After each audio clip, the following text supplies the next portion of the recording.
এই যে আপনার বাংলা শেখার যে একটা যাত্রা, এই যাত্রাকে আপনার পরিবার কিভাবে দেখে? দেখেন, আমার পরিবার থেকে শুরু থেকে আমাকে অপোজ করা হয়েছিল। বাধা ছিল আমার জন্য, বাধা দেওয়া হয়েছিল কে এমন একটি ভাষা যে পাকিস্তানে প্রচলিত নেই, পাকিস্তানের চর্চা নেই, পাকিস্তানের ভূমিকা নেই। আবার ভবিষ্যতের কি গুরুত্ব আমাদের দেশে।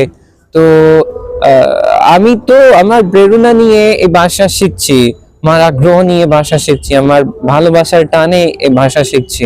তো আমি ওনাকে জানালাম যে পৃথিবীতে কোনো ভাষার আহ, আহ, গুরুত্বহীনতা নেই। প্রত্যেক ভাষার নিজের নিজের গুরুত্ব আছে। তো অবশ্যই আমি যদি এই ভাষা শিখবো, তো আপনি তো শুধু আমাকে চাকরি হিসেবে দেখছেন আমি চাকরি পাবো কিনা, কিন্তু আমি যে 40 কোটি মানুষের সাথে কথা বলবো, আমার অভিজ্ঞতা বাড়বে, আমার আমার নিজের এক্সপিরিয়েন্সটা বাড়বে, পাকিস্তানি ভাষা প্রচার হবে। তো তখন আমি ওনাকে সুন্দর করে বোঝালাম, তো ওরা বুঝিয়েছেন। আবার যদি আমি এখানে আসলাম, তো বাংলাদেশের মানুষ যে আহ, অতিথিপূর্ণ আন্তরিকতার সাথে আমাকে স্বাগত জানিয়েছে।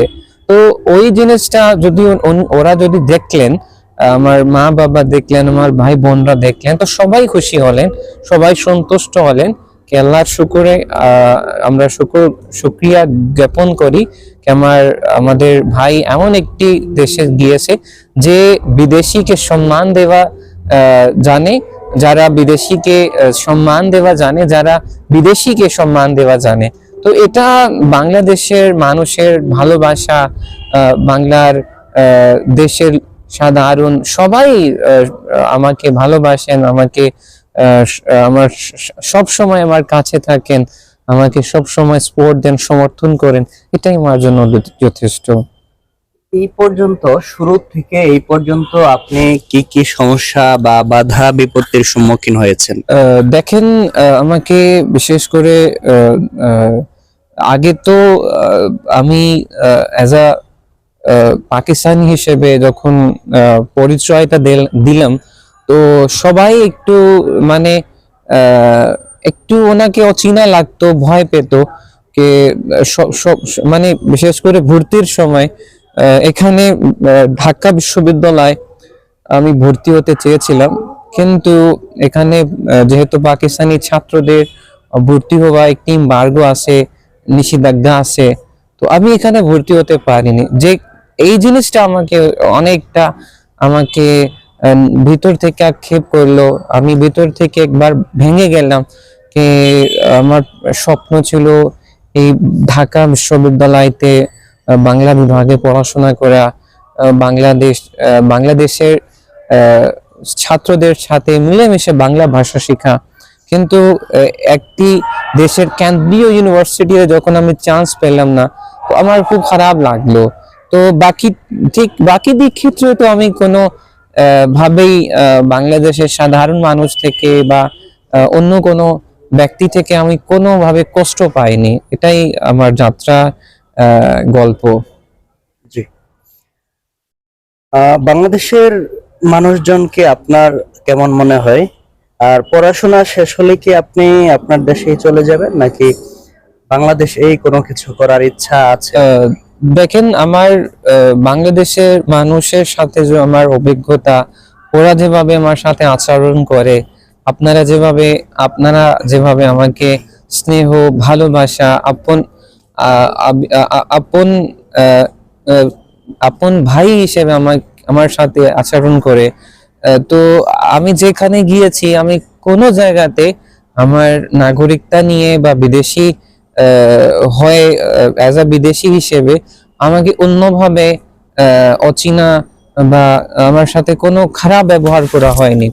তো যেখানে যাই এত মানে বাংলাদেশের মানুষের যে বিশেষ করে বৈশিষ্ট্য, ভালো গুণ, যে আমি যেই বন্ধুর বাসা গিয়েছিলাম, তো আমাকে আমার সামনে নানা রকমের খাবারগুলো আমার সামনে রেখেছে। তো আমার নিজের দেশে আমরা আমাদের যদি কেউ ভাষায় আসে তো আমরা তাকে এক দুই খবর তার সামনে রেখে আমরা তাদের অতিথিয়তা করি, অতিথিয়তা করি। কিন্তু এখানে মেহমানকে তার এক্সট্রা অর্ডিনারি হিসেবে এখানে ট্রিট করা হয়। তো এটা একটি ভালো গুণ, ভালো দিক বাংলাদেশের মানুষের।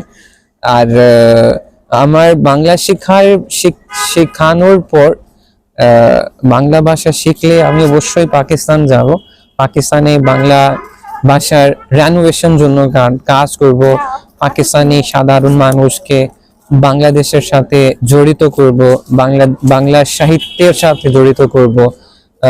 বাংলার সমৃদ্ধ সাহিত্য যে এখনো আমাদের দেশে কেউ ছিলেন না, বিশেষ করে কাজী নজরুল ইসলাম সাহেব, ওনার কত মূল্যবান কবিতা, ওনার উপন্যাস, রবীন্দ্রনাথ ট্যাগোর, ওনার কবিতা, ওনার উপন্যাস, যেটা আমাদের দেশে খুবই রেয়ার মানুষ ওনার নাম শুনে, ওনাকে চিনে।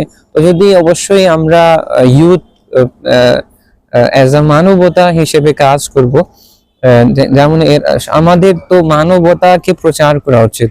তো ওই জিনিসটা নিয়ে আমার ধারণা আছে, অবশ্যই আমি পাকিস্তানে গিয়ে এটা কাজ করব, বাংলা সাহিত্যের জন্য কাজ করব।